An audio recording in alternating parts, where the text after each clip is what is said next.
Existiu no tempo de Herodes, rei da Judéia, certo sacerdote chamado Zacarias, da ordem de Abias, e cuja mulher era das filhas de Arão, e o seu nome era Isabel.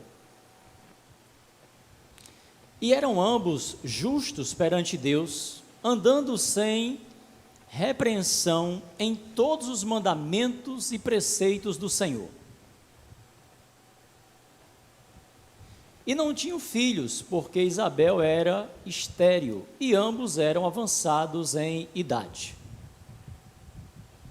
E aconteceu que, exercendo ele o sacerdócio diante de Deus, na ordem da sua turma, segundo o costume sacerdotal, coube-lhe em sorte entrar no templo do Senhor para oferecer o incenso. E toda a multidão do povo estava fora, orando à hora do incenso. E um anjo do Senhor lhe apareceu, posto em pé à direita do altar do incenso. E Zacarias, vendo, turbou-se e caiu temor sobre ele. Mas o anjo lhe disse: Zacarias, não temas, porque a tua oração foi ouvida, e Isabel, tua mulher, te dará à luz um filho, e chamarás o seu nome João. E terás prazer e alegria, e muitos se alegrarão no seu nascimento. Porque será grande diante do Senhor, e não beberá vinho nem bebida forte, e será cheio do Espírito Santo, já desde o ventre de sua mãe. E converterá muitos dos filhos de Israel ao Senhor seu Deus. E irá diante dele no espírito e poder de Elias, para converter os corações dos pais aos filhos, e os rebeldes à prudência dos justos, com o fim de preparar ao Senhor um povo bem disposto. Disse então Zacarias ao anjo: como saberei isto? Pois eu já sou velho e minha mulher avançada em idade.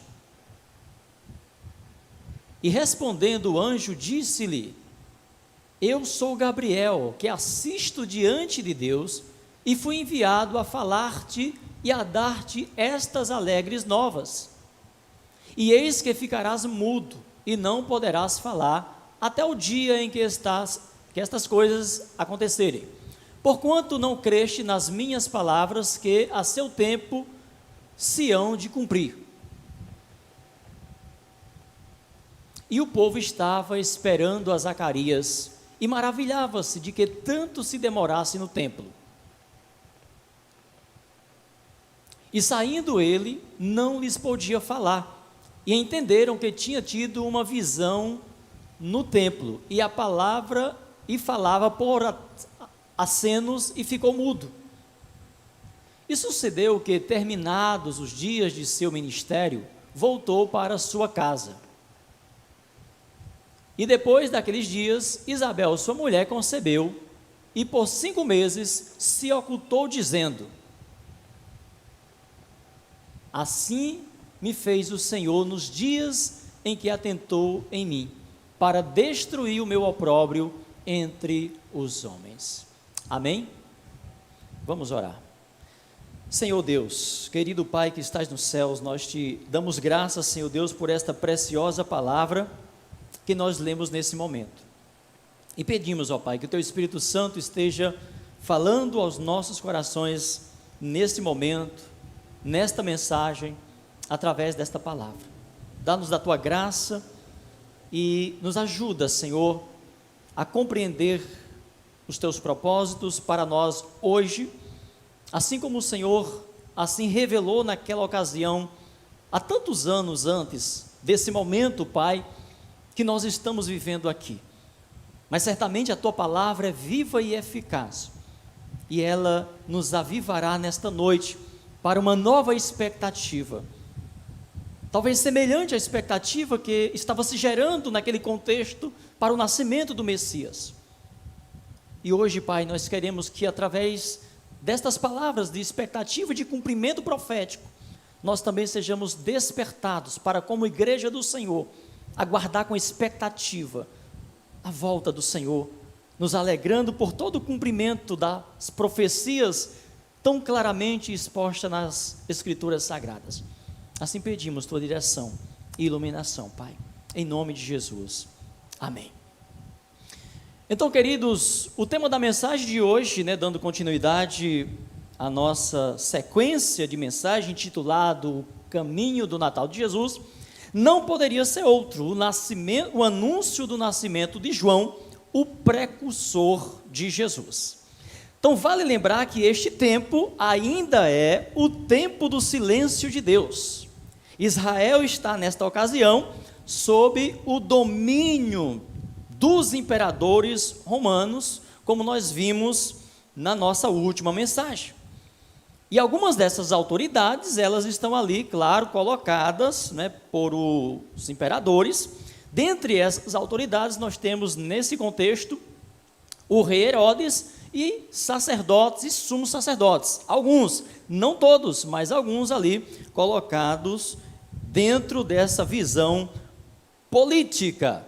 De modo que o tempo é um tempo sombrio, é um tempo de descrença, é um tempo de incredulidade, é um tempo em que as autoridades, elas estavam todas focadas para agradar, para exaltar a pessoa dos imperadores e suas autoridades constituídas.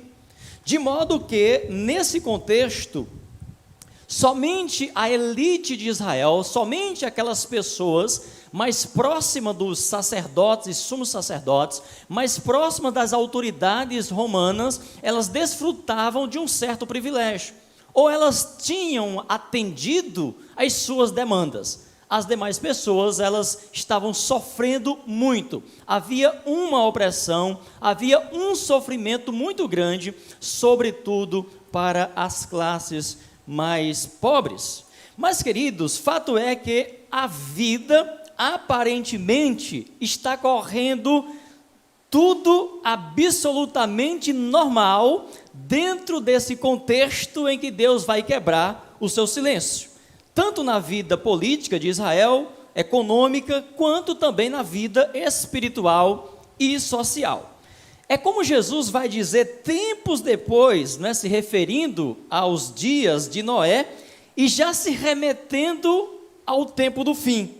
Casavam-se e davam-se em casamento e não perceberam a visitação de Deus.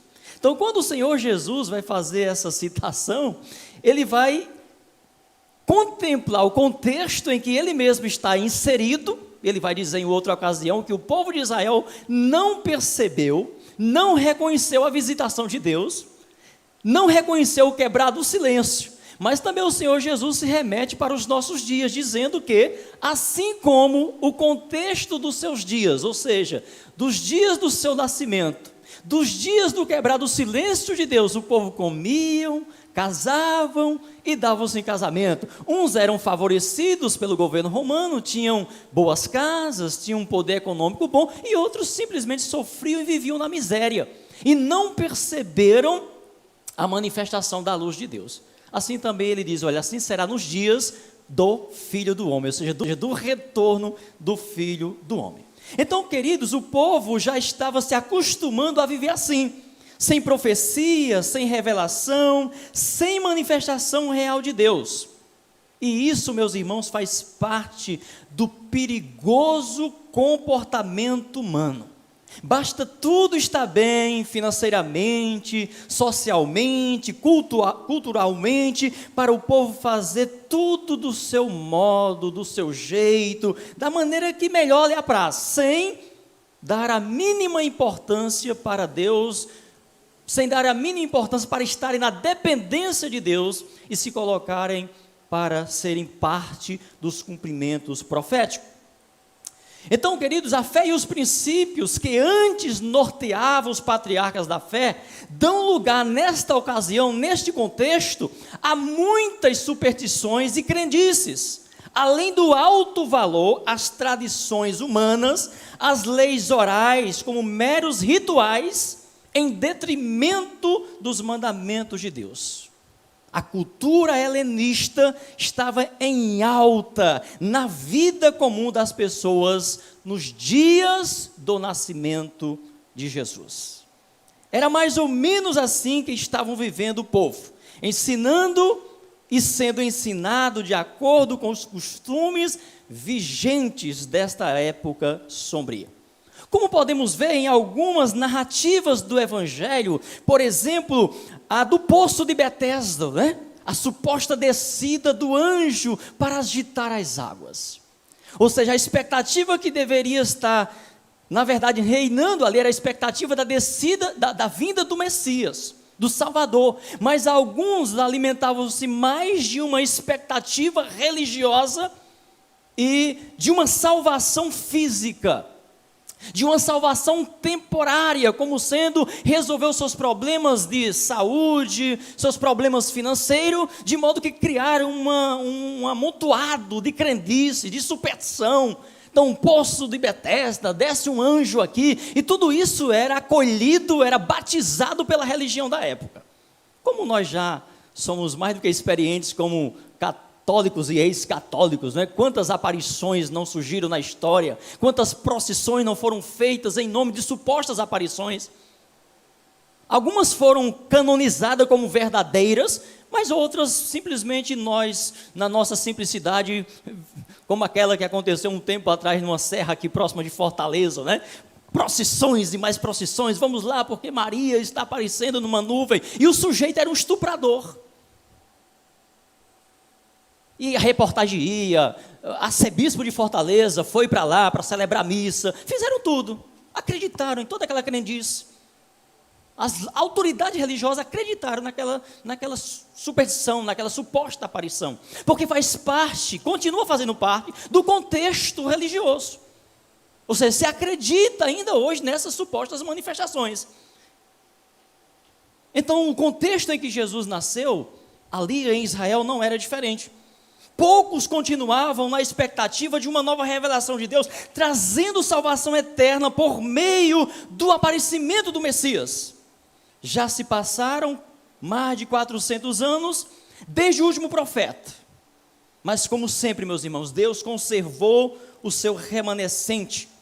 Havia ali em meio àquela multidão ou aquelas multidões, famílias piedosas e fiéis que se consagravam a Deus e esperavam ser escolhidas por Deus para a sua vontade se concretizar, ou para que as suas profecias se completassem, se cumprissem neles. Mulheres como Isabel e Maria, homens como Zacarias e José, viviam consagrando suas vidas na esperança de serem usados por Deus para os cumprimentos da promessa feita aos pais pelos profetas. Eles criam, meus irmãos, piedosamente na manifestação do Messias, prometido a Abraão, prometido a Moisés, a Isaías, a Jeremias, a Ezequiel, a Daniel, a Oséias, a Ageu, a Zacarias e a outros profetas que você lendo vai ver realmente eles recebendo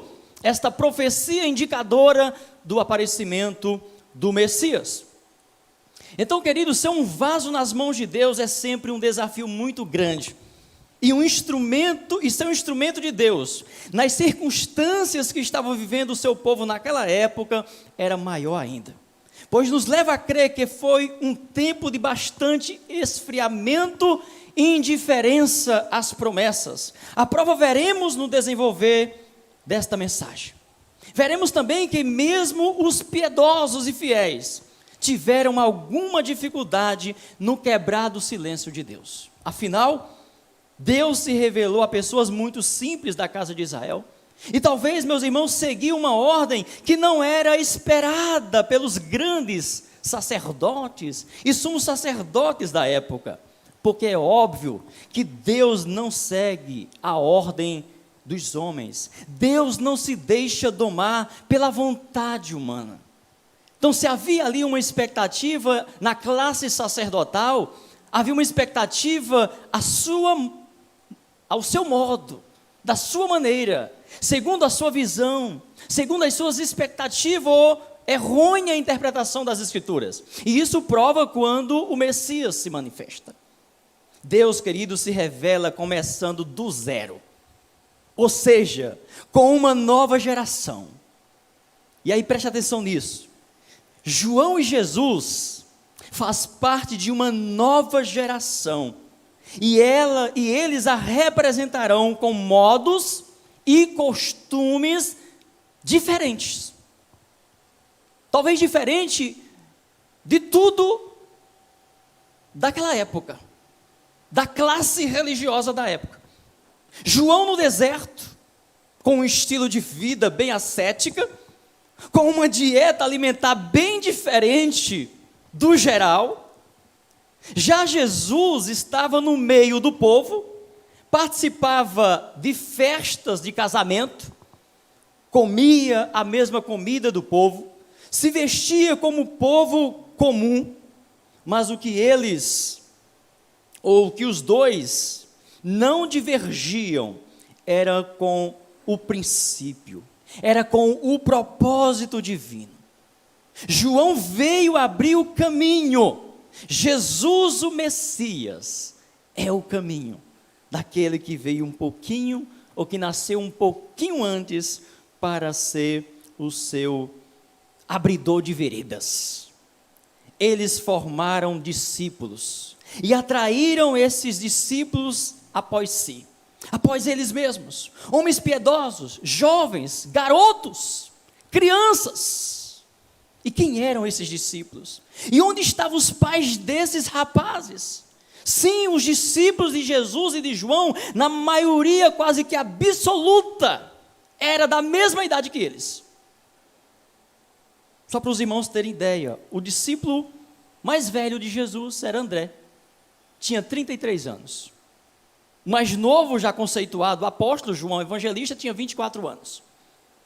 Então era uma nova geração, era Deus começando do zero, com uma turma nova, com gente que no avaliar dos anciãos, das autoridades religiosas da época, talvez não servisse muito para o tamanho do ministério, porque eram jovens, não tinham muitas experiências. E aí, a título de ilustração e informação para os irmãos, os 12 apóstolos de Jesus, com exceção de Judas Iscariotes, era de uma só tribo. Você sabe qual era a tribo? Com exceção de Judas Iscariotes, todos eles, ali, os 12 ali que Jesus chamou, todos eles eram de uma tribo que a gente não tem muitas grandezas dela nas escrituras. Era da tribo de Naftali. Mas ironicamente, Judas era da maior tribo de Israel. Naftali era o 6º filho de Jacó, né? E Judas era da tribo de Judá, o 4º filho de Jacó. E aí, posteriormente, nós vamos ter um outro apóstolo, né, que nós conhecemos, muito famoso. Isso é a título de ilustração, de informação. Paulo. De que tribo? Ele vai dizer. Ele vai dar as características, ele vai identificar de onde ele é. Se você ler Filipenses, 3:5, vai dizer. Paulo vai falar sobre ele. Circuncidado ao 8º dia, da linhagem de Israel, da tribo de Benjamim. Hebreus de Hebreus, segundo a lei, fariseu, zeloso, mas que não entendeu a manifestação do Messias no primeiro momento, vem entender somente bem depois. Então este era o contexto, irmãos. Era uma nova geração para inaugurar um novo tempo. Era a plenitude dos tempos se cumprindo de acordo com os planos de Deus. Era a saída do silêncio para a explosão da glória de Deus até os confins da terra, até nós. Será que nós estamos dando um novo silêncio que Deus não nos mandou dar? Será que nós não estamos silenciando Deus com as nossas atitudes? Não há nenhum sinal de que Deus iria, em algum tempo após esse quebrar do silêncio, entrar em silêncio. porque ele deu à igreja a autoridade de explodir essa boa nova, de explodir essa boa notícia. E estes jovens discípulos de João e de Jesus, eles fizeram isso. Então João e Jesus, meus irmãos, inaugura uma nova geração pós-silêncio, mas é claro que Deus não deixa de puxar da semente da geração antiga, os seus sucessores, como vamos ver na pessoa do velho Zacarias e Isabel. E claro, toda a família estava envolvida, é o cumprimento profético, o coração dos filhos se convertendo aos pais e dos pais aos filhos, antes do povo entender que estão vivendo parte do terrível ou maravilhoso dia do Senhor. Porque esse terrível e maravilhoso dia do Senhor, ele também se aplica para aquela ocasião em que Jesus nasce. Zacarias, meus irmãos, era sacerdote no tempo do cruel Herodes, como nós lemos, o grande. Lucas diz que ele era da ordem de Abias. É muito importante compreendermos esta questão.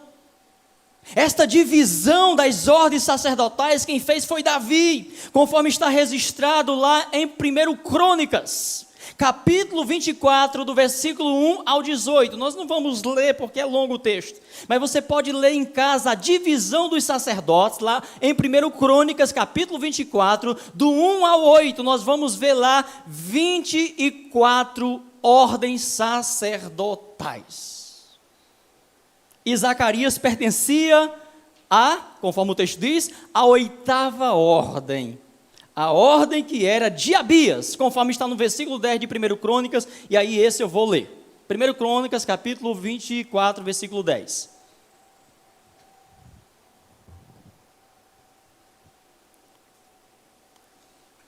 A 7ª, aí lá do primeiro versículo, ele vai dizendo todas as ordens, né, dos sacerdotes que Davi dividiu. A 7ª, a Acós, a 8ª, a Abias. Bom, só isso mesmo, só para informar. E Zacarias fazia parte dessa ordem sacerdotal, a 8ª ordem, que era a ordem de Abias. Então, queridos, o que aconteceu aqui, quando Lucas faz essa narrativa, no entendimento, na compreensão humana nossa, se atribuiu o quê? A sorte, não é? Puxa vida, que homem de sorte! Teve sorte de ser colocado para oferecer o incenso, para entrar no templo, para apresentar esse incenso. Mas nós, ao contrário do geral, nós contemplamos aqui como providência de Deus, né? Como Deus conduzindo o enredo da história. Por que alguém pode pensar assim que é uma sorte? Meus irmãos, porque poucos sacerdotes tinham naquela época a oportunidade de ter esse privilégio de adentrar ali no Santo dos Santos para apresentar o incenso. Mas no caso aqui não foi sorte, nós sabemos que foi providência de Deus para cumprir os seus propósitos. Vejam só, irmãos, cada ordem era chamada para servir no templo de Jerusalém 2 vezes por ano, de sábado a sábado. Depois, uma dessas ordens era sorteado a um membro da ordem para poder oferecer ali o sacrifício. Então havia tantos sacerdotes, segundo alguém disse naquela época, que o privilégio de queimar incenso no santuário ocorria uma vez na vida, e olhe lá se ocorresse. Porque tinham 24 ordens sacerdotal, cada uma dessas ordens era um número muito grande, e aí era sorteado uma dessas ordens 2 vezes por ano, e dentre esta ordem, uma era sorteado para fazer o serviço. Você imagina aqui a nossa OPBB, né? Ordem dos Pastores Batistas do Brasil, somos 27 ordens, né? Cada estado, considerando que cada estado tem uma ordem, né? 26 estados mais o Distrito Federal. Mas tem estado que tem 2 ordens, por exemplo, a nossa aqui tem 2 ordens. Aí você imagina 2 vezes por ano se faz o sorteio de uma dessas ordens para fazer algo assim. E aí dentro de cada uma dessas ordens faz um sorteio de um. Então, meu irmão, realmente no olhar humano é muita sorte, mas no olhar de Deus é providência. Então, diz que havia muitos sacerdotes em cada uma dessas ordens. E foi por isso que Davi fez essa ordem na sua época, e disse que também no tempo de Jesus é provável que havia ainda essas ordens com muitos sacerdotes. Por isso, meus irmãos, não é por acaso que o nome Zacarias significa o Senhor lembra. Claro que essa expressão, muitas vezes usada na Bíblia, não é uma alusão ao possível esquecimento de Deus, mas está aí para enfatizar a sua fidelidade em cumprir sempre o que ele promete. Já a sua mulher, Isabel, o seu nome significa juramento de Deus, ou seja, o que Deus diz, ele cumpre, ele lembra, ele cumpre, como diz Jeremias, não é? No seu livro, capítulo 1, versículo 12, Jeremias diz: disse-me o Senhor, eu velo sobre a minha palavra para cumprir. Então, sempre que na Bíblia, né, você encontrar Deus lembrou da promessa, não é uma alusão ao esquecimento, mas mostrando que Deus não esquece, mostrando que Deus está atento, mostrando que Deus está vigilante, está velando pela sua palavra, para que a mesma se cumpra de acordo com aquilo que ele prometeu.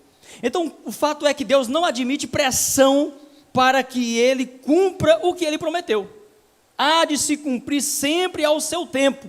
Então foram 400 anos de silêncio, talvez muitos murmuraram, muitos clamaram, pediram, queremos profeta, queremos uma voz profética, e aí surgiu falsos profetas aos montes, pessoas se colocando como profeta de Deus e tal, tanto é que no período do nascimento de Jesus, infelizmente, né, muitos sumos sacerdotes, falsos profetas, existia de tudo ali, se propagando como voz profética de Deus, e que na verdade era somente zoada, Deus não estava falando absolutamente nada.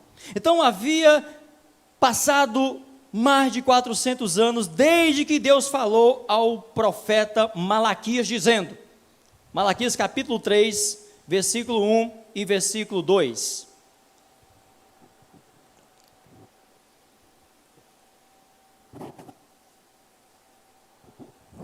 diz assim a palavra do Senhor: vede, eu envio o meu mensageiro que preparará o caminho diante de mim. De repente virá o seu templo, o Senhor, a quem buscais, o mensageiro da aliança, a quem desejais. Ele vem, diz o Senhor dos Exércitos, mas quem suportará o dia da sua vinda? E quem subsistirá quando ele aparecer? Desde essa última promessa, meus irmãos, como nós já vimos em mensagens anteriores, houve provisão de Deus, mesmo usando impérios pagãos, como por exemplo, os persas, os gregos, né, para serem bondosos, tolerantes com o seu povo, ou mesmo ele permitindo levantes ali de reis, de imperadores, de homens cruéis, para que de alguma forma pudesse despertar o seu povo para apelar, ou para voltar a se alimentar da esperança, da expectativa do Messias prometido, que sempre era esquecido ou colocado de lado, sempre que as coisas começavam a caminhar bem, sempre que eles começavam a desfrutar de paz, sempre que eles começavam a desfrutar de alguma segurança. Então, já que na visão de uma grande maioria, eles esperavam o Messias nesse sentido, aquele Messias protetor, aquele Messias que daria segurança, que daria conforto, que daria riquezas e o livraria dos inimigos. Então, quando levantava-se alguém com essa capacidade, eles relaxavam, eles ficavam tranquilos. Poxa, não, está tudo bem. Então, nós estamos em paz. Então, o grito, a expectativa só fervia mais, vinha mais à tona quando eles estavam passando por um aperto. Então Israel viveu esse tempo. Então, cremos que esse tempo da manifestação de Jesus, como nós vimos em mensagens anteriores, 400 anos, esse período, alguns estavam vivendo relativamente bem, porque estavam ali como que bajulando ou atendendo, né, sem reivindicação nenhuma, sem defendeu os seus princípios e valores, atendendo ali o governo romano e tudo mais. Mas havia aqueles que se mantinham fiéis ali, não se vendiam, não se trocavam, não entravam naquele jogo político ali que envolvia o rei Herodes, que envolvia os sacerdotes e alguns sumos sacerdotes da época. Então havia um grupo, e nós podemos ver pelos evangelhos, irmãos, pelas conversões, que era um grupo muito pequeno. Era um grupo muito pequeno, que de fato no ato, né, do aparecimento, do quebrar do silêncio de Deus, tanto por João Batista quanto por Jesus, reconheceram que de fato Deus estava manifestando ali o seu poder. Então o anúncio do nascimento de Jesus é também considerado o grande e terrível dia do Senhor pelo profeta. A presença de Jesus anuncia vida e juízo, traz vida e morte, traz paz e guerra. Então, por isso que mesmo o nascimento é considerado também como o grande e terrível dia do Senhor. Logo, o que vai acontecer ali não é de se admirar, né? Imaginem cada uma daquelas casas ali tendo aquele choro, aquele desespero. Então, um dia terrível, quando Herodes decide matar as crianças de 2 anos para baixo. Então, praticamente, dentro daquele contexto ali em que se tinha muitos filhos, então praticamente foi quase uma praga do Egito, da morte dos primogênitos. Então houve um desespero, e isso está profetizado nas Escrituras Sagradas, antes que acontecesse, que Raquel ia chorar desesperadamente, sem querer ser consolada, porque grande seria o sofrimento daquele dia, daquele momento. Por isso, tanto o seu nascimento, quanto a sua segunda vinda, é considerado o grande e terrível dia do Senhor, pois ambos exercem ou exerceram juízos, ainda que seja na base do já e ainda não. Ou seja, esse é o grande e terrível dia do Senhor. Sim, já e ainda não. Então usa-se muito essa expressão para a questão, Deus já está reinando. É o já e ainda não. Você está, mas ainda não absolutamente. Não ainda de acordo com os propósitos, de acordo com as Escrituras, ainda está um meio que parcial. Então, o dia do nascimento de Jesus, o dia do quebrar do silêncio de Deus foi parcialmente o grande e terrível dia do Senhor, ou seja, o já e ainda não, porque o que está por vir, aí realmente é incomparável. É incomparável a volta de Jesus com o dia do seu nascimento. Porque o dia do seu nascimento, ele foi muito claro, não é? Eu não vim para condenar o mundo, mas para salvar. Não vim para condenar. Ou seja, há uma expectativa enorme de salvação com o nascimento de Jesus, mas com a volta de Jesus, com o fechar das profecias eternas, então é um grande e terrível dia, porque não haverá mais oportunidade, não haverá mais chance.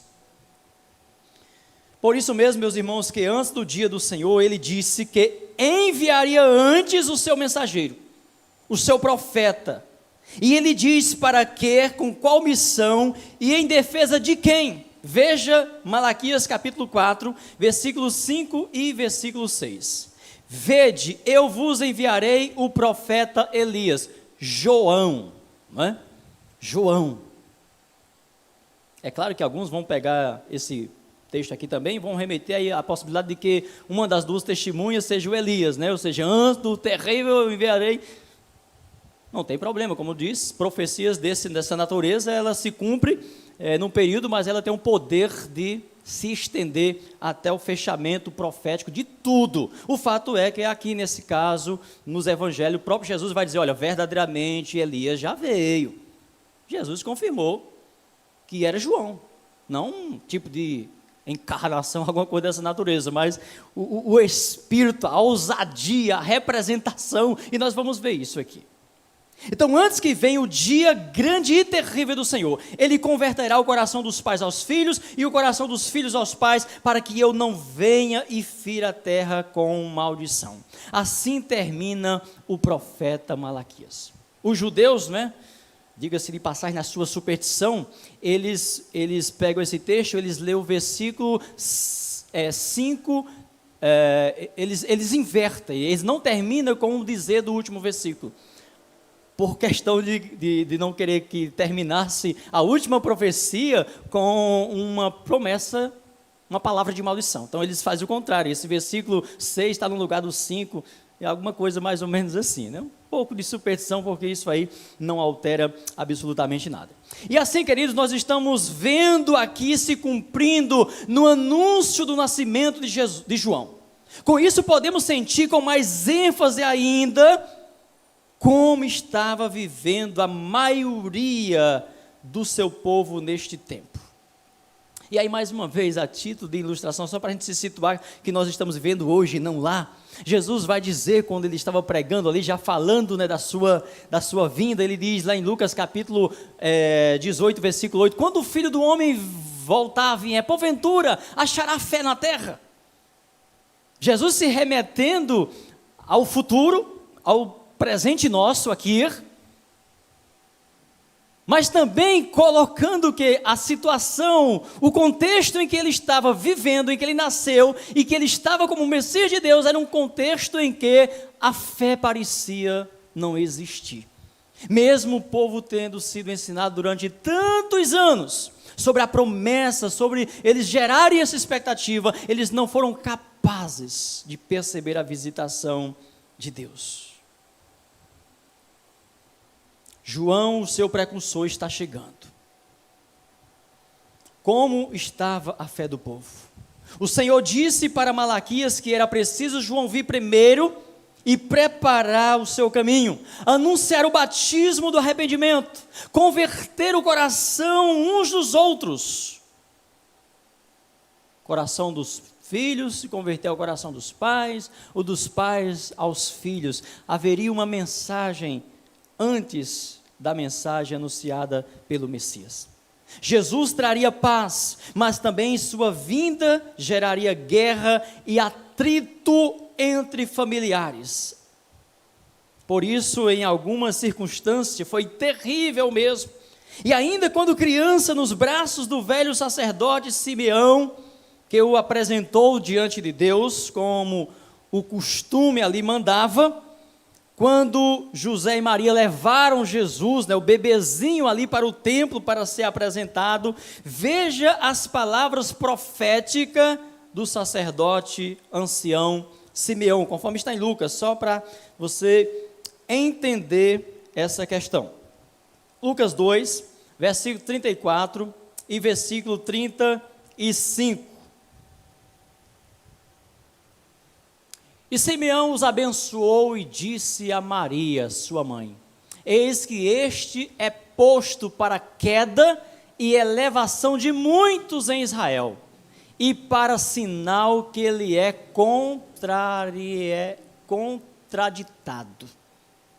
Então, o Messias, o esperado, seria também motivo de elevação de alguns, mas também seria resultado na queda de outros. E a própria Maria vai dizer, o profeta, o sacerdote vai dizer, e uma espada traspassará também a tua própria alma, para que se manifeste os pensamentos de muitos corações, né? Isso, o profeta aí, profetizando aquele momento duro em que Maria contempla, né, Jesus lá na cruz, o seu filho naquele momento, sendo morto ali na cruz. Ela sente a dor de uma mãe mesmo naquela ocasião.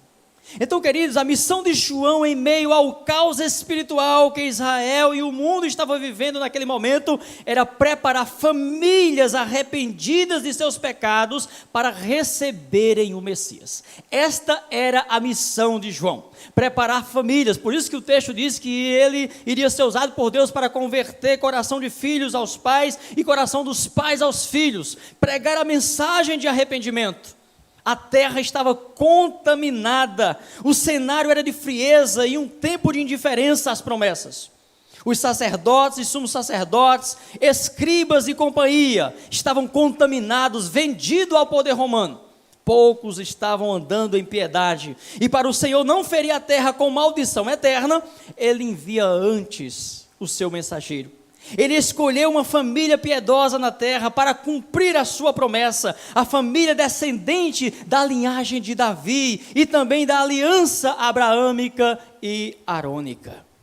Os macabeus, como já vimos em mensagens anteriores, mesmo tendo sido muito importante e providencial no seu tempo, não serviram para estes. Os asmoneus não podiam se intitular rei, muito menos o Herodes que estava entre eles.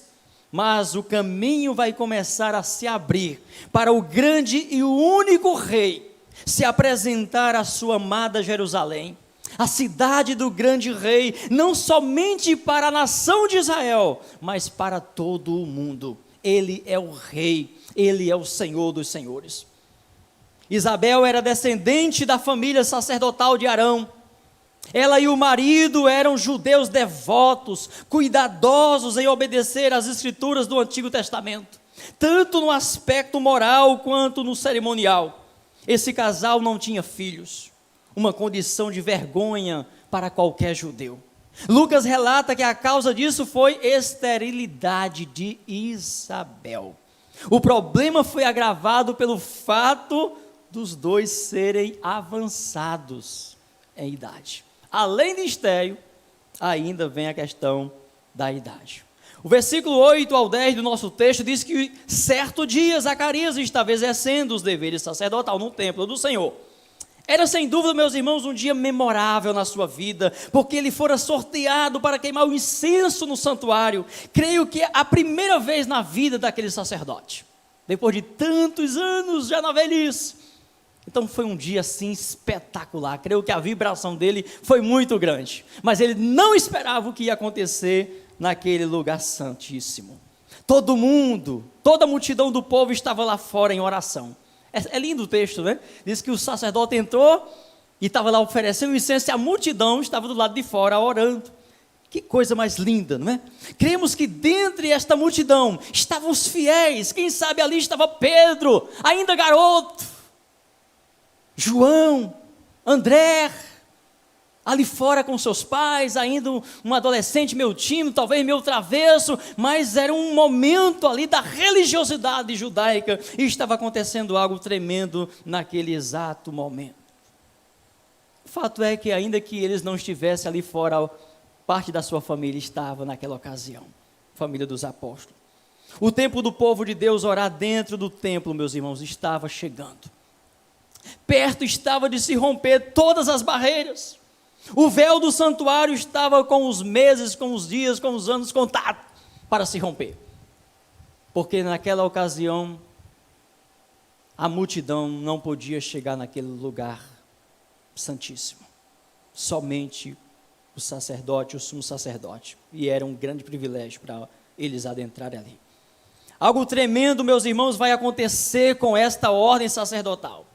Este turno foi eleito por Deus e o sacerdote Zacarias foi o escolhido para representar a ordem de Abias. Abias, filho de rei, que também foi sacerdote do Senhor. Abias era o pai de Asa, rei que fez o que era reto aos olhos do Senhor, um rei que procurou abolir a idolatria em Judá. Este foi o ambiente perfeito para Deus quebrar o seu silêncio, com o sacerdote e o povo ocupado em oração. Se nós queremos contemplar a manifestação de Deus, se você sente que Deus está silencioso em sua vida, talvez seja o momento de você orar, de você clamar, porque estava ali o sacerdote orando dentro do templo, o povo do lado de fora orando, e alguns talvez alimentados por a expectativa de algo diferente acontecer um dia ali, depois daquele tanto tempo sem manifestação de Deus. Zacarias temeu, conforme os versículos 11 ao 14 vai dizer. Nenhum dos seus contemporâneos tenha talvez visto antes um anjo, pelo menos naqueles seus dias ali. Mas o anjo o tranquilizou com a notícia maravilhosa: Deus ouviu as tuas orações. Zacarias era um homem que orava a Deus. E ele orava também por esse seu problema, seu e da Isabel, que era o desejo de ter filhos. Mas com certeza também orava pela libertação de Israel. Também orava pedindo: Deus, ó Pai, cumpre a tua promessa. Manda o teu Messias, manda o Salvador. Um filho nasceria a Isabel e o seu nome deveria ser João. E aí nós podemos aqui parafrasear as palavras do anjo ali. O filho é teu e da tua mulher, mas os propósitos são meus. Ele será grande diante de mim, disse o Senhor. O filho da oração do sacerdote Zacarias veio ao mundo com uma missão, ser o arauto do Rei dos reis e do Senhor dos senhores. Seu nome significa favor e graça de Jeová. Deus visita o seu povo graciosamente. Além de trazer prazer e alegria aos seus pais, ele seria uma bênção para muitos, diz o texto no versículo 15. Que ele seria grande diante do Senhor e cheio do Espírito Santo, não beberá vinho nem bebida forte, seria um nazireu do Senhor. Ele seria grande na sua função de arauto, ele seria grande na qualidade de profeta, ele seria o maior no testemunho público do próprio Jesus, que vai dizer que dentre os nascidos de mulher não houve nem haverá profeta maior do que João. E por ser cheio do Espírito Santo, ele converterá muitos dos judeus ao Senhor. E ele fez isso quando ali no Rio Jordão pregava às multidões que chegavam, inclusive soldados romanos eram convertidos ali ao Senhor. O ministério dele seria como aquele de Elias. E aí é onde entra a questão de que João viria no espírito de Elias, o profeta, tentando conduzir o povo a um relacionamento real com Deus através do arrependimento. Então nós sabemos muito bem, meus irmãos, que nos dias de Elias havia uma corrupção, uma idolatria tremenda dos reis de Israel, dos sacerdotes ali. E a missão de Elias era converter, era levar o povo a crer em Deus, a se voltar para Deus. Então João tinha esta missão de preparar o ambiente, de preparar o caminho para o Messias entrar. Então se Elias foi visto por Acabe como perturbador de Israel, João seria visto por Herodes como semelhante. Então algo semelhante vai acontecer nesse contexto. Tanto Acabe quanto Herodes temiam muito a João e o respeitava como profeta. Acabe temia demais Elias e o respeitava como profeta. Reconheciam como homem de Deus, como profeta poderoso, mas preferiram serem dominados por suas paixões carnais, manipulados pela maldade de suas mulheres idólatras. Jezabel, mulher de Acabe, profetisa terrível da deusa Zerá e de Baal, ídolos, deuses daquelas nações pagãs.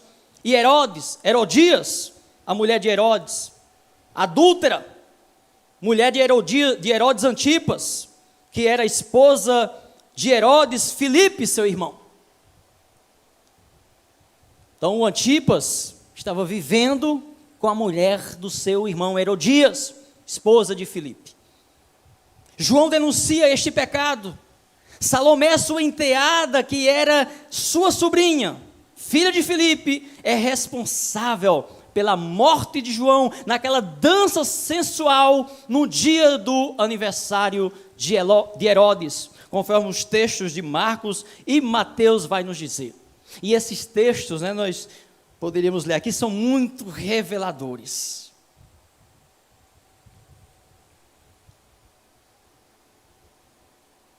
É Marcos 6, do 14 ao 20, e também está em Mateus 14, do 1 ao 12, depois os irmãos podem ler.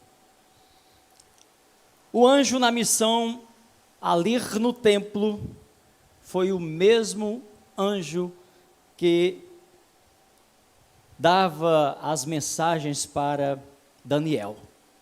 E ele assistia diante de Deus. O anjo diz, olha, eu assisto diante de Deus. As mesmas palavras que o anjo usava para Daniel, dizendo que ele assistia diante de Deus, esse anjo vai tranquilizar ali também a Zacarias, dizendo, olha, eu assisto diante de Deus. É isso mesmo que vai acontecer. Então Gabriel, o forte de Deus, ele foi muito claro, eu sou o que assisto diante de Deus. O versículo 20 vai nos dizer que por conta da dúvida que houve no coração de Zacarias, ele ficaria mudo até o dia do nascimento da criança. É verdade, meus irmãos, que o tempo favoreceu esta dúvida de Zacarias, ainda mais quando ele e sua esposa eram parte direta deste cumprimento, sendo eles velhos, idosos.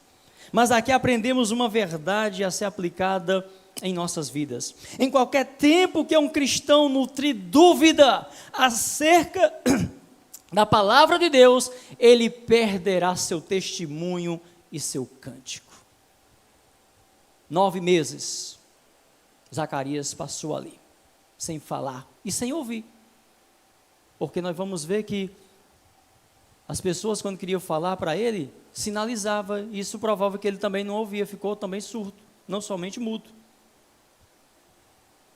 Incredulidade sela os lábios e eles permanecem selados até a fé voltar. Depois do retorno, aí sim, explode em louvor de adoração e de exaltação a Deus, que é o que vai acontecer quando João nasce e cria-se todo aquele clima do nome. Qual o nome dar a esta criança? E somente quando Zacarias faz sinal, pede uma tabuazinha, né, coloca lá o nome de João, aí diz o texto sagrado, que a sua língua se desprendeu, e ele louvava e exaltava. Então, queridos, o povo está inquieto e talvez preocupado lá fora. Nunca outro sacerdote demorou tanto no santuário e saiu com vida. E os irmãos que conhecem bem o Antigo Testamento sabem como que a coisa funcionava, né? Se o homem morreu lá dentro, não tem quem entrasse, porque se entrasse ia ser morto também, porque uma pessoa comum não podia adentrar no Santo dos Santos. Então, havia toda aquela expectativa, o que está acontecendo? Normalmente os sacerdotes entravam e tinham um tempo X, mas Zacarias se deteve muito tempo. Então, quando ele saiu se comunicando por sinais, o povo entendeu, como o texto diz, que ele havia tido uma visão no santuário. A partir de então, naturalmente, irmãos, cria-se toda uma expectativa sobre o que seria aquela visão. Porque o homem fica mudo, o homem fica surdo, não escuta mais nada, nem fala. E aí o texto vai dizer que, terminando o seu ministério, ali, aquela semana de sábado a sábado, de apresentar o incenso, ele volta para a sua casa. E depois daqueles dias, sua mulher concebeu e se isola por 5 meses, regozijando consigo mesma pelo Senhor tê-la livrado do opróbrio da esterilidade. Zacarias ficou mudo e surdo até o dia em que João nasceu. E quarta-feira, quem puder estar aqui, vamos concluir com o tema: o que será desta criança? Expectativa muito grande com o nascimento de João. É um sinal muito palpável. Zacarias vai voltar a falar, vai glorificar, vai fazer profecias gloriosas, revelações tremendas, em cima do seu próprio filho e apontando direto para o Messias, para o Senhor. Se você não puder estar quarta-feira, então acompanhe o culto de quarta-feira, que nós vamos estar concluindo esta mensagem com o nascimento de João e com aquela expectativa que, sem dúvida, esteve na mente de todos ali, que João poderia ser o Messias, pelo fato de a multidão que estava ali fora ser testemunha ocular de que realmente Deus se manifestou naquele dia, naquele altar do incenso ali, e eles puderam acompanhar por 9 meses esse fato extraordinário. Certamente houve ali a divulgação em Israel sobre o que tinha acontecido naquela ordem. E como não se sabia ao certo, provavelmente as outras ordens sacerdotais também tenham criado uma certa expectativa. Mas como nós vamos ver, por conta dos lugares importantes na sociedade, vai dizer o texto, né, muitos creram, mas preferiram manterem ali num ambiente de conforto, na zona de conforto, e não tiveram a coragem de se manifestar, mesmo quando contemplaram os sinais e os milagres do Messias. Este era o tempo, este foi o tempo da manifestação de Deus, mas também não é diferente nos nossos dias. Nós estamos vivendo uma frieza muito grande, irmãos, com respeito à expectativa da volta de Jesus. Tantas coisas têm acontecido, não é mesmo? Tantas coisas estão acontecendo, e parece que as pessoas não se sensibilizam. as pessoas não se quebrantam, as pessoas não mudam, as pessoas não se arrependem, as pessoas não se convertem. Eu não estou falando necessariamente lá fora, não. Eu falo muitas vezes de atitude nossa, de crentes, que não mudam, que não se transformam. Que Deus em Cristo Jesus possa converter cada dia mais os nossos corações e que nós possamos sermos alimentados pela expectativa da volta do Senhor. E que qualquer mensagem alusiva ao Natal, a essa data, que ano após ano a gente sempre faz esse comentário, possa realmente servir para nos despertar para a volta de Jesus, porque se tiver apenas, meu irmão, alimentando essas alegriazinhas por conta de algumas luzezinhas de Natal, você está perdido. Porque nós fazemos tudo isso por uma questão religiosa. Porque essa não foi a data, nós sabemos muito bem. Esse não foi o mês, nós sabemos muito bem. A gente faz isso por uma questão de ordem religiosa. Porque de fato o nosso Senhor nasceu. Ele é Senhor absoluto das nossas vidas. Mas se nós adentrarmos apenas no clima que nós sabemos que é meramente comercial, que é meramente religioso, que não muda ninguém, se não houver conversão, então nós estaremos no mesmo barco, no mesmo grupinho da religiosidade, ou daqueles que nenhuma religião tem, mas também embarcam no clima que logo passa e a vida volta ao normal. Então, que todo o nosso ajuntar em torno da expectativa que a gente procura entender que se gerou por alguns naquele tempo, sirva para também despertar a nós hoje, para a volta do Senhor, para a volta do Messias, para levar a sua igreja, e que nós possamos verdadeiramente sermos a luz que brilha nesse mundo, e não ser ofuscado por essas luzes elétricas que parece estar causando mais alegria na vida das pessoas do que a luz de Cristo, que Ele mesmo nos colocou como representantes. Será que precisamos fazer um cenário de luzes, de brilhos, para poder as pessoas se alegrarem, porque nossa luz já não é mais capaz de fazer a diferença na vida das pessoas? Porque de certa forma, irmãos, a nossa mente ela foi condicionada para que ambientes assim tragam uma certa alegria, tragam uma certa paz. Mas é tudo passageiro.